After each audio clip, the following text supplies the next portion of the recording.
Hello everyone, welcome back to our new video, Cold War Part 6. My name is Harsh Singh. I'm a student of Shivaji College, University of Delhi of 3rd year, 6th semester of BA program with subject combination History and Political Science. This video is actually the continuation of our previous video, Cold War Part 5, in which we discussed what were the responsibilities of USA and USSR in Cold War. In this video, we will be discussing what are the various phases of the Cold War. We will be discussing every incident which took place in the various phases of the Cold War. So without any further delay, let's start the video. Welcome back everyone. आज की video में हम discuss करेंगे कि what are the various phases of the cold war. हम जितने भी faces हैं कोल्ड वॉर के उनके बारे में डिस्कस करेंगे और जितने भी फेसेस हैं उन फेसेस के अंदर क्या ऐसी इम्पॉर्टेंट इवेंट्स रहे, क्या ऐसी इम्पॉर्टेंट घटनाएं हुई, ऐसे कौन से सिचुएशंस क्रिएट हुए जिनकी वजह से उन्होंने कोल्ड वॉर को प्रोवोकेशन का काम किया, कोल्ड वॉर को बढ़ाने का काम किया, या कोल्ड वॉर उनकी वजह से हो रहा था। तो हम पहले फेज़ में अपने देखते हैं कि कोल्ड वॉर के फर्स्ट फेज़ में क्या ऐसी चीज़ें हो रही थी। जो फर्स्ट फेज़ है कोल्ड वॉर का वो 1946 से 1949 का पीरियड है। इस फेज़ में अगर हम देखें, अमेरिका और सोवियत रशिया जो थे वो एक दूसरे पर भरोसा नहीं करते थे। दे डिसबिलीव्ड ईच अदर।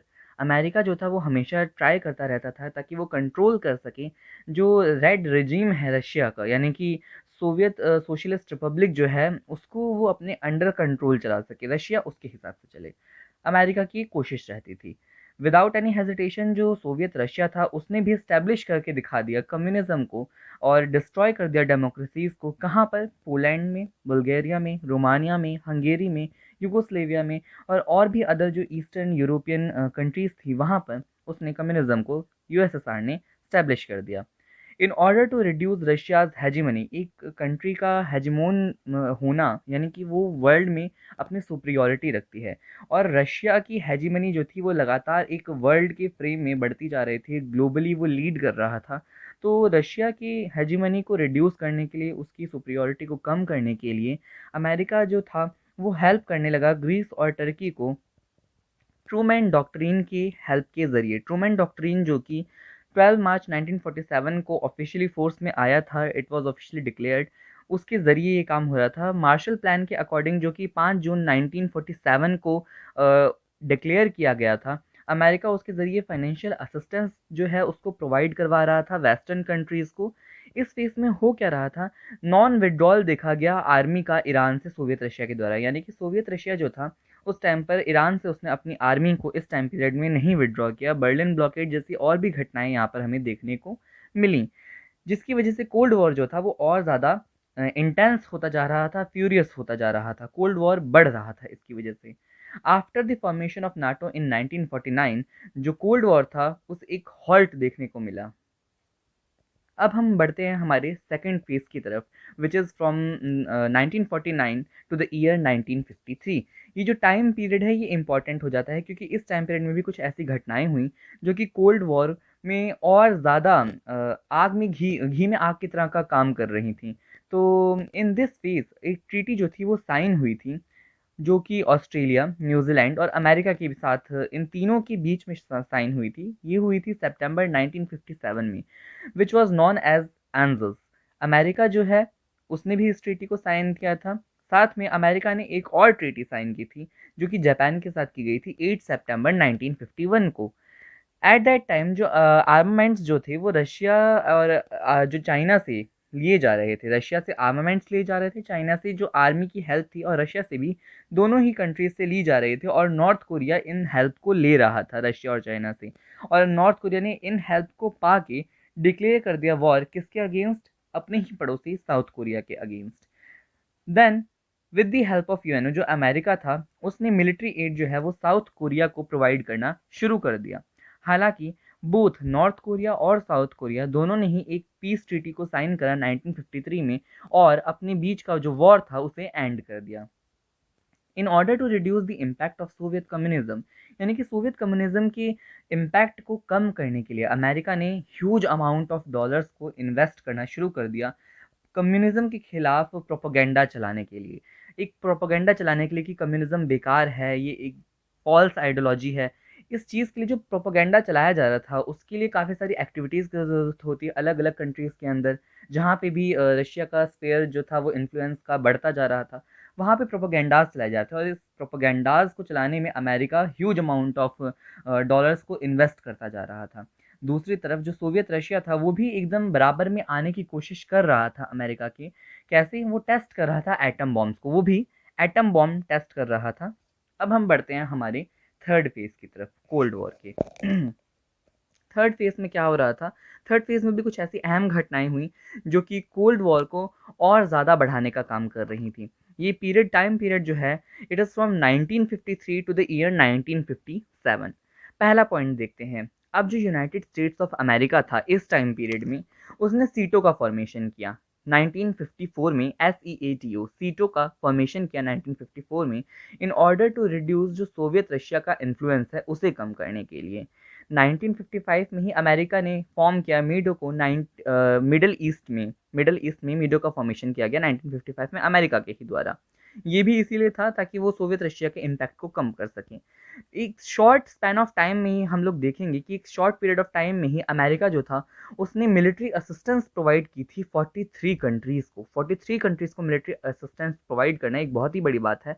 और उसने 3,300 मिलिट्री बेस, अमेरिका ने 3,300 मिलिट्री बेसेस जो थी वो अराउंड द सोवियत रशिया, उसने सोवियत रशिया की घेरेबंदी में बना डाले थे।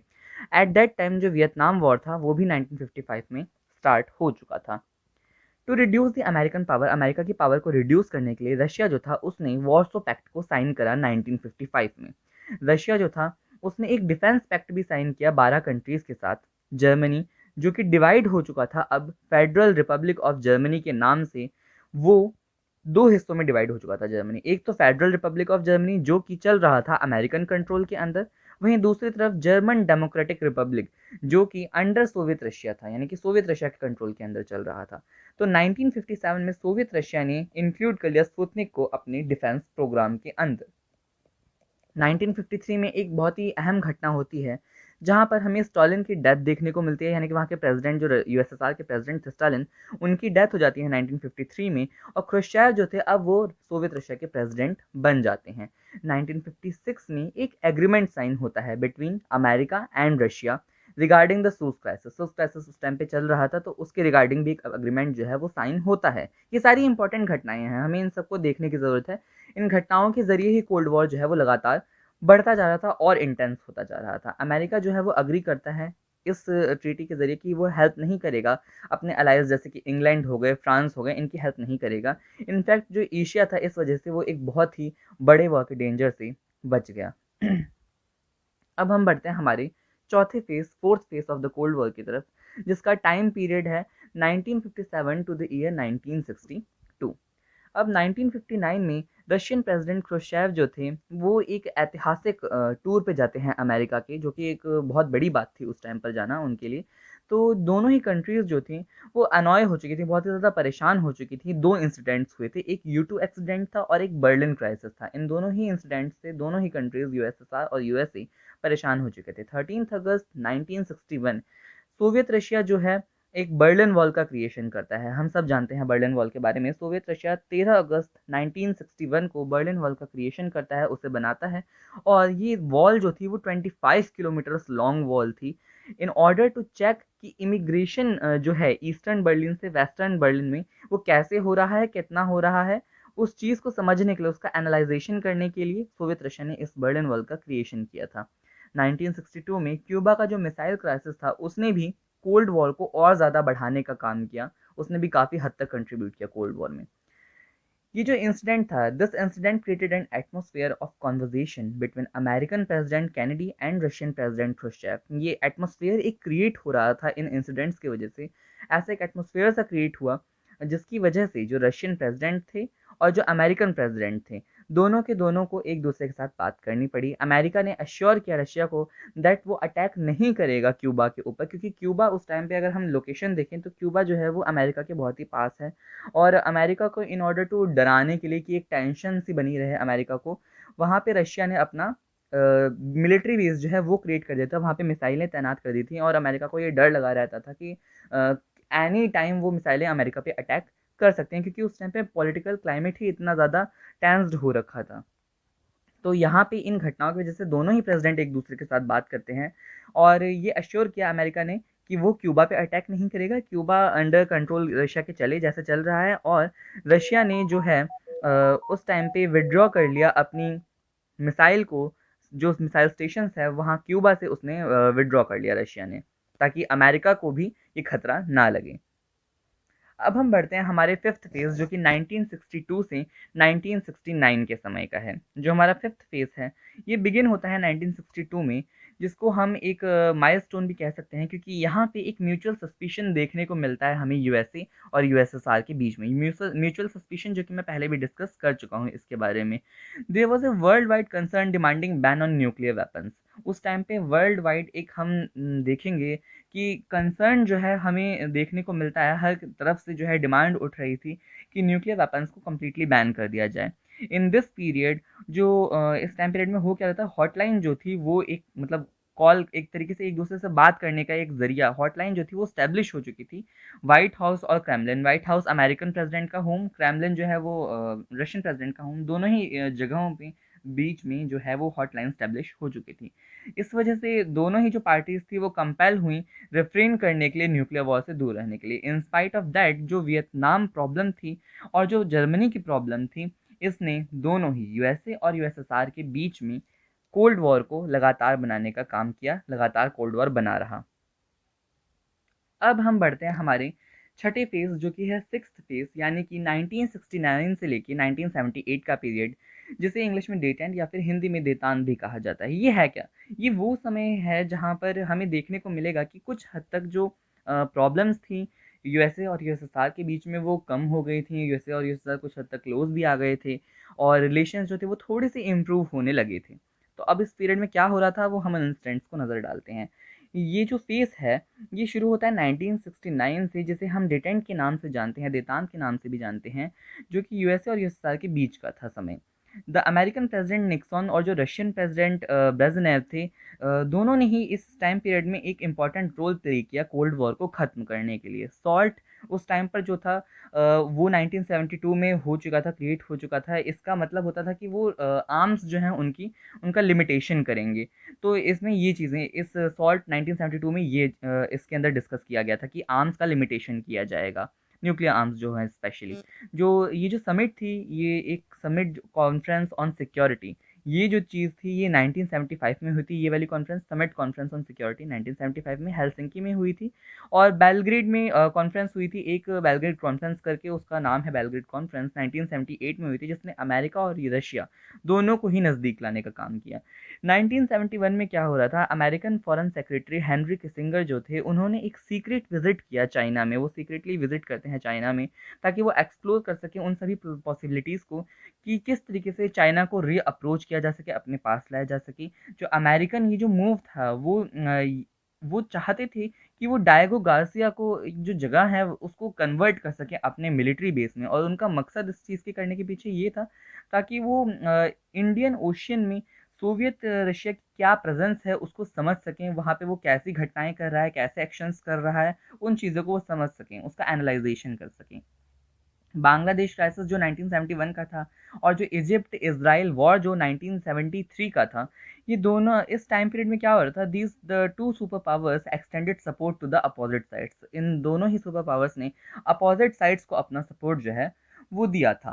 अब हम लास्ट फेज की तरफ बढ़ रहे हैं, जो कि है 1979 से 1987 का टाइम पीरियड, जिसे हम न्यू कोल्ड वॉर भी कहते हैं, क्योंकि इस टाइम पीरियड में क्या हुआ, वापस से कोल्ड वॉर में कुछ ऐसी घटनाएं हुई दुनिया में जिसकी वजह से एक नया कोल्ड वॉर हमें देखने को मिला, लेकिन घटनाएं कुछ हटके हुई।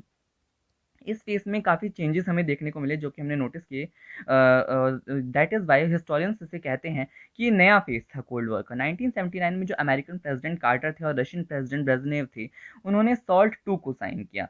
बट 1979 में जो प्रोस्पेक्ट्स थे मिटिगेट करने के कोल्ड वॉर को, they were made by sudden development in Afghanistan. कुछ ऐसी घटना हुई अफगानिस्तान में जिसकी वजह से वो चीज़ें रुक गई थी।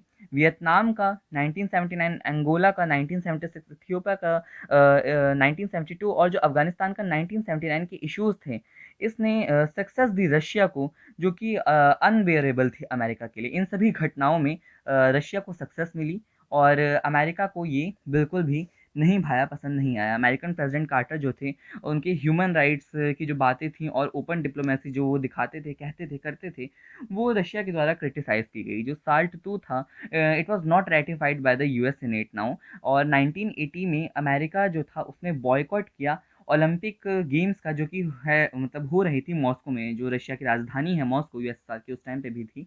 वहाँ पे उस गेम में अमेरिका ने बॉयकॉट किया, वो अमेरिका ने पार्टिसिपेट नहीं किया। तो ऐसी कुछ यूनिक घटनाएँ हुई, इस वजह से इसे न्यू कोल्ड वॉर का भी नाम दिया गया। अब हम बढ़ते हैं लास्ट पॉइंट की तरफ।